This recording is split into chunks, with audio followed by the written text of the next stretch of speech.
وہ جو اقبال نے کہا تھا کہ وقت فرصت ہے کہاں کام ابھی باقی ہے، نور توحید کا اتمام ابھی باقی ہے۔ اس میں ایک اعتراض ہو سکتا ہے، کیا حضور کے ذریعے سے نور توحید کا اتمام نہیں ہو گیا تھا؟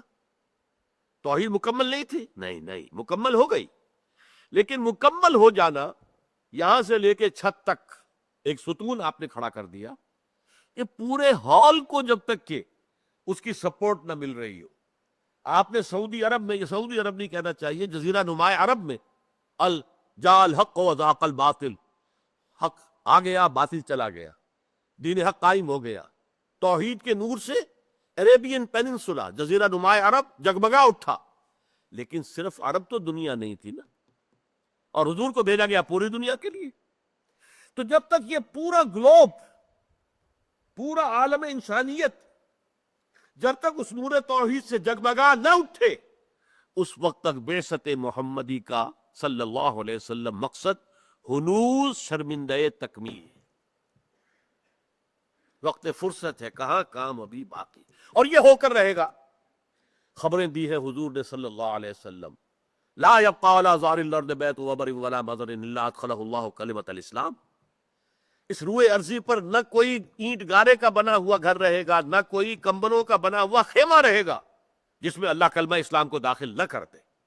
ہر گھر میں، ہر خیمے میں اسلام کا کلمہ داخل ہوگا۔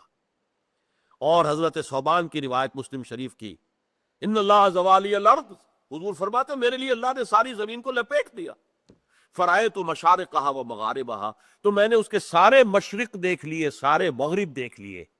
وَإِنَّ أُمَّتِي سَيَبْلُغُ مُلْكُهَا مَا زُوِّيَ لِي مِنْهَا، اور یاد رکھو میری امت کی حکومت ان تمام علاقوں پر، اس گلوب کے، اس پورے کرۂ ارضی کے قائم ہو کے رہے گی جو مجھے لپیٹ کر یا سکیڑ کر دکھا دیے گئے۔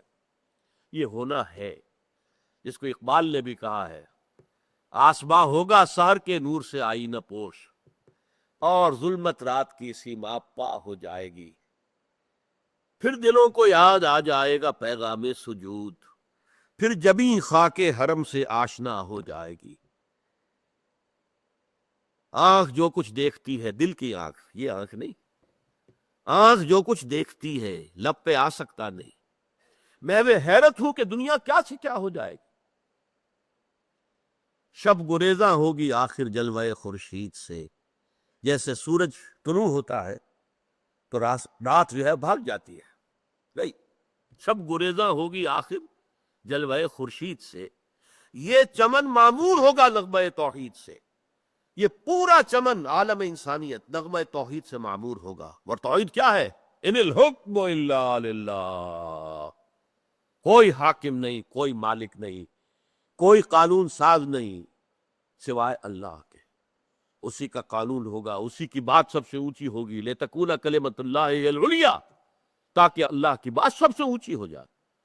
وہ پارلیمنٹ میں بھی سب سے اونچی بات ہو، وہ ہائی کورٹ اور سپریم کورٹ میں بھی سب سے اونچی بات ہو، آپ کی مارکیٹ میں بھی سب سے اونچی بات ہو، وہاں کوئی سود کا اور جوئے کا نام نہ لے سکے، وہ نظام دنیا میں قائم ہو کر رہے گا۔ یہ ہے در حقیقت مستقبل کی وہ جھلک جو قرآن مجید سے بھی نظر آتی ہے، احادیث میں صراحتاً مذکور ہے، اور جس کو علامہ اقبال نے بھی، چونکہ وہ سیر ہیں اس میں کوئی شک نہیں، انہوں نے مستقبل کے پردوں کے اندر، گاہ میری نگاہ تیز چیر گئی دل وجود، گاہ الجھ کے رہ گئی میرے توہمات میں۔ آخر عام انسان تھے، کبھی میری نگاہ میرے توہمات میں الجھ کر رہ جاتی، کہیں آگے جاتی ہی نہیں، اور کبھی ایسا ہوتا ہے کہ پورے وجود کے جگر کو چیر کر بہت دور جا کر دیکھتی ہے۔ گاہ میری نگاہ تیز چیر گئی دل وجود، گاہ الجھ کے رہ گئی میرے توہمات میں۔ وہ دور آ کر رہے گا، آنا ہے۔ میرے اور آپ کے لیے کام یہ ہے کہ آیا ہم اس کام کے لیے اپنے آپ کو وقف کرتے ہیں؟ ہمارے ہاتھوں ہو، ہمارے دور میں ہو، ضروری نہیں، لیکن اس کے لیے محنت کرنا، اس کے لیے مشقت کرنا۔ ہم اس کی بنیادوں میں، ہماری ہڈیاں جو ہیں اور ہمارا خون، یہ چورا بن کر اگر ہڈیاں اس خون کے اندر جو ہے، اور ان کو بنا کر، اور وہ اس کی بنیادوں کے اندر جو ہے اگر جیسے کہ روڑی بچھائی جاتی ہے ایسے بچھا دی جائے تو بھی ہمارے لیے کامیابی ہے، ہمارے لیے ناکامی کا سوال نہیں ہے۔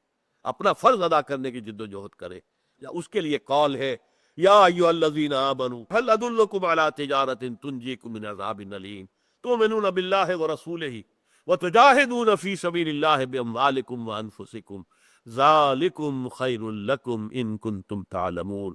اللہ تعالی ہمیں اس پکار پر لبیک کہنے کی توفیق عطا فرمائے۔